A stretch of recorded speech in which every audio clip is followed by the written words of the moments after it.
What's going on, guys? Welcome back to 863 Bass, and let's open a new rod. And I know you guys want to know what's inside this thing. You might already know.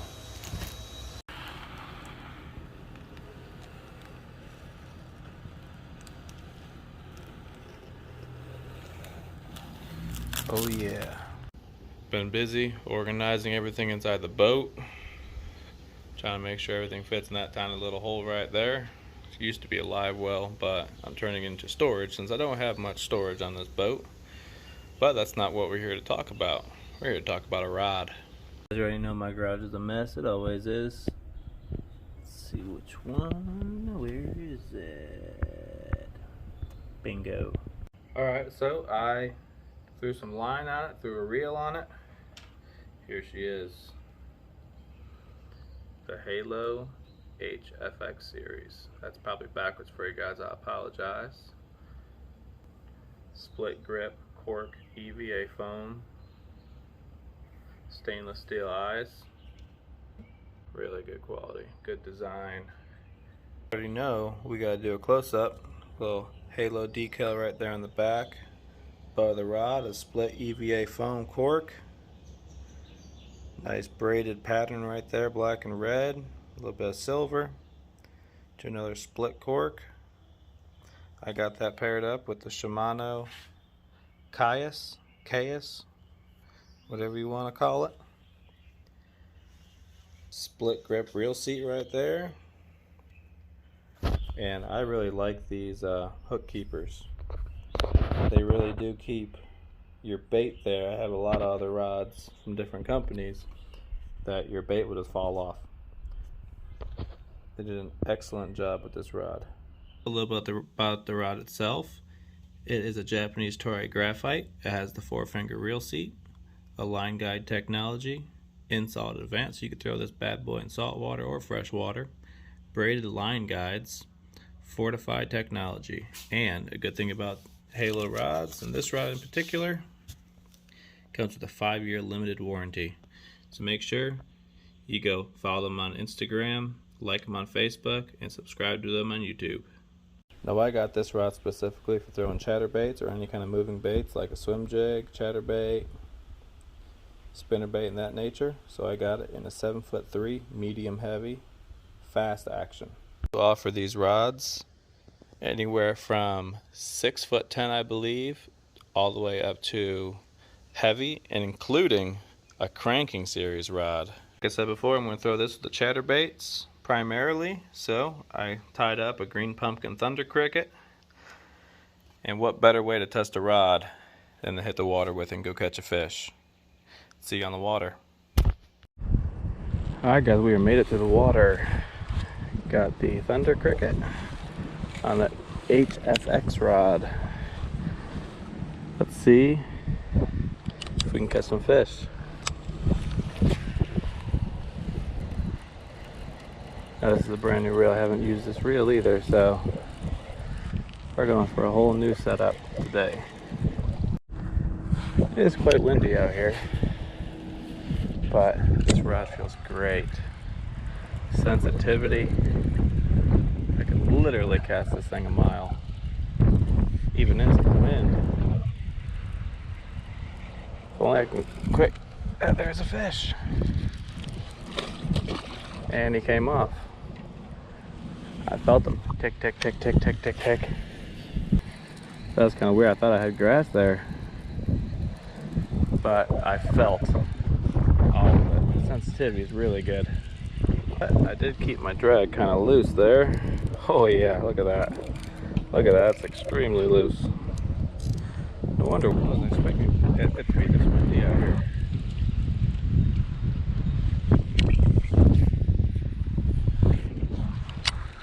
Sink cast great though. Feels good in your hand. That 4-finger reel seat on this, I can keep all my fingers exposed straight to the blank. So that increases the sensitivity. No complaints so far. I'm just here scaring off ducks. Oh, excuse me. Hopefully that was a good luck sneeze. That was a big old fish. So what I'm gonna do is I'm just gonna run this bank. There's a little drop off out here and there's a grass line that's up super shallow. I'm just gonna run this bank, see if I can find some fish.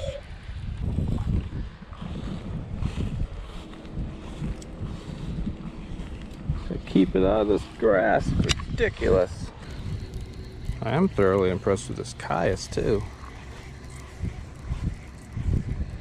It's their lower end budget Shimano reel. I believe it's $79. And this thing actually slings it pretty good. I was thinking it's more of a economy friendly reel through Shimano, but I was expecting it to be kind of plasticky and not cast very good, but this thing casts really well. I think this is a good pair for this rod. Got one. If I can keep him down, keep him down. Feels like a pretty good one too. Just a little guy, but they sure are feisty, I'll tell you that. Stay down, dude. Stay down. Oh no, that's actually a decent one. Hell yeah. Calm down, dude. Calm down. Boom. Look at that. First one on the Halo HFX. So let's get this guy back. I thought he was a lot smaller when he jumped. That's a nice healthy little fish. He's eating up too. All right, little dude. I'll be back for you when you're bigger. Guys, tell me that is not awesome. First outing, get ourselves a good old healthy fish. Hell yeah. Check my line. Oh, line's good. Trailer's holding it pretty good too. It's the first time using the Komodo,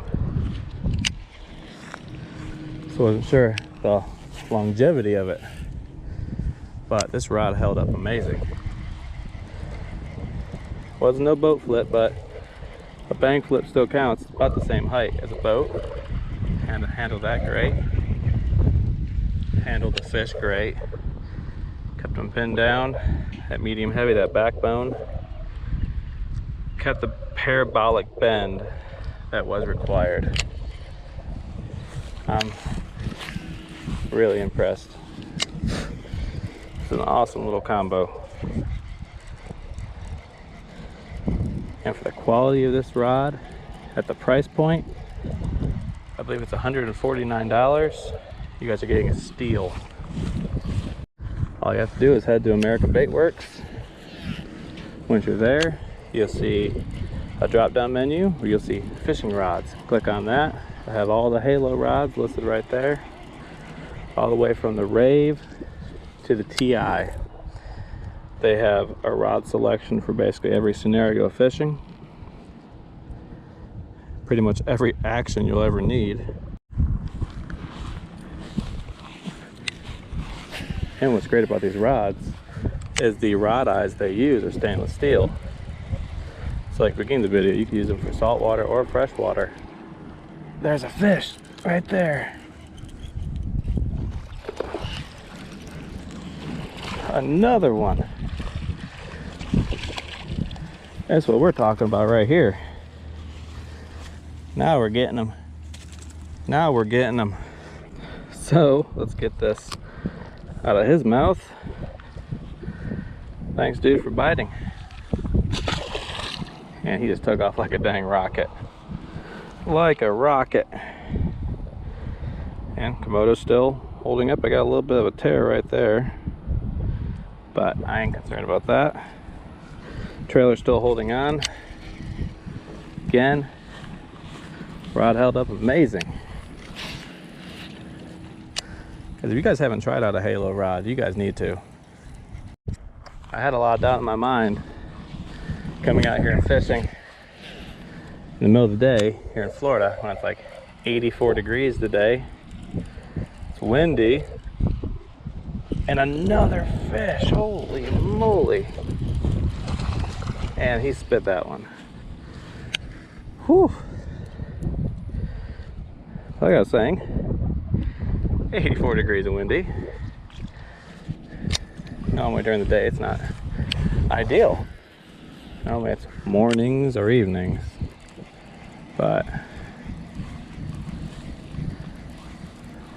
I guess we picked a good day to try out the rod. The sensitivity, I could basically feel this thing vibrating in my kneecaps. The sensitivity in this rod is really good. I guarantee it's going to be good for a spinnerbait as well. That'll be the other application I'll be using it for, and a swim jig. I think it's going to pair up really good. So we're knocking out like 3 things. I don't have a lot of confidence in green pumpkin, for one. Don't know why. Just never have. Trying out the new reel and the new rod. And catching fish. So I'm just knocking out 3 things back to back to back. Now to set it off, it'll be a nice big fish. Now all these fish have came off about 10 yards off the bank. And there's actually a gradual drop off, like I said before, and there's a grass line that runs the bank. So what they're doing is they're sitting on that deep ledge, and they're just sitting there waiting for a bait fish to come swimming by up shallow. They're shooting up there, they're grabbing them, they're eating. Now every time I fish in this spot right here, I always lose a fish. They always jump off for some reason. So let's hope that's not the case this time. Now let me explain this 4-finger reel seat, because normally when I'm holding a reel, I'm holding it up high, I'm gripping around this basically this reel screw lock. And you guys look, I don't have 4 fingers on it, I have big hands, but I have 2 fingers sitting right on that rod blank at all times. And what that's doing is making me feel everything that's happening with this rod. I've been casting in this spot for a while now and haven't caught anything. What I'm guessing is there is no wind over here like there was when I was making my way over here and I was catching fish. So that could be a key, is they're up there in a little bit more of a current, where the current's actually pushing the bait fish that direction, which means bait fish are going this way, they're sitting up on that ledge, while when the current's pushing them, they're coming up and grabbing them. I'm sitting over here where there's no current, I'm not finding no fish. I have smacked this thing against a couple rocks today. It's not really holding up very well, and I've done surgery on this guy before. Right out of the package, his eye fell off. I'm not sure if that's normal with Strike King Thunder Crickets, but I used some 5200, which is like freaking permanent on there, so he has a little bit of a weird eye, but so far it's held up pretty good other than the paint and the eyeball. Into the wind we go. Make our way down. I have one more spot I want to try. Might produce a fish, might not. We're gonna find out before I have to go. Like I said, I only have a limited amount of time. This thing rips out of grass really easy. One reason why I like having a strong backbone is because if I was throwing this on something that had a lighter backbone, ripping a chatterbait through grass can be challenging. But having this strong backbone in this thing, I can rip this thing out of a thick piece of grass. And this grass isn't your normal grass, this is like chunks. That feels like a better one. Oh yeah, it is. A lot better one. Come on, stay down. Stay down. Stay down. Dun, dat. Oh my god, that's a huge one. Oh my gosh. Holy crap, guys. Holy crap. Look at that. Woo. Oh. I gotta breathe for a second. Guys, look at that freaking fish. Holy crap. Let me bring her down to the shade. That is what we're after. Whew. Look at that. That's a freaking toad. That is a nice fish. Holy crap.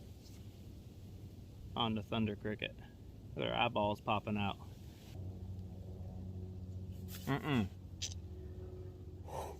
Alright guys, we need to get her back in the water.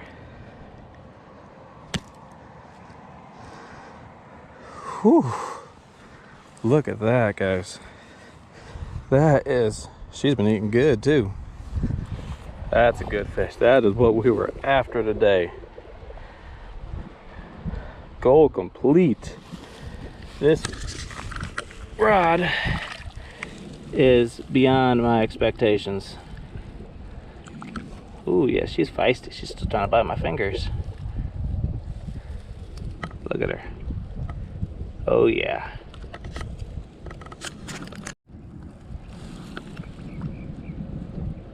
So, let's let this big girl go.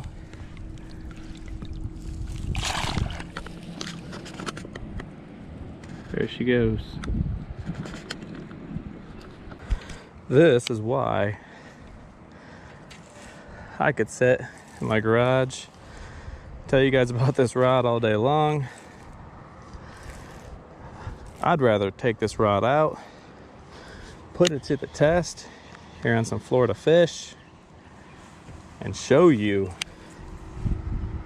how awesome these things are and why you need to buy one. And you get so excited you get out of breath when you see those big fish. And I'm still trying to catch my breath. But hey, also, this trailer's starting to rip a little bit more, but it's holding on. And the thunder cricket doesn't have that fancy bait grip like the jackhammer does. So, and in case you're wondering, I'm throwing this on Yozuri fluorocarbon 16 pound. I try to run between 16 and 20 pounds when I'm throwing chatterbaits or single hook baits. One, because these dang little baits are expensive and less likely to snap off on a higher pound test line. And two, it just seems like it handles better in a sense. And I could throw in a little thicker stuff too, since I'm having a heavier line. A lot of people here in Florida throw straight braid. I don't throw braid for anything but top water.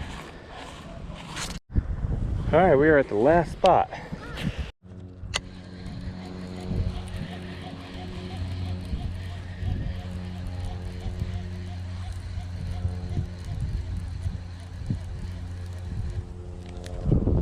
Got one.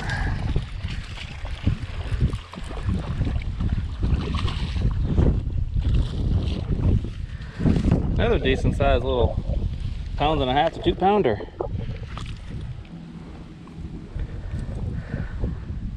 That guy has a big old shoulders on him. Hell yeah. Another one. Good little chunky dude. Yeah, you buddy. Super shallow over here, so I have to give him a little toss.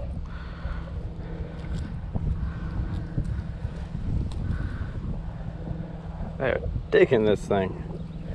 They're digging this little thunder cricket.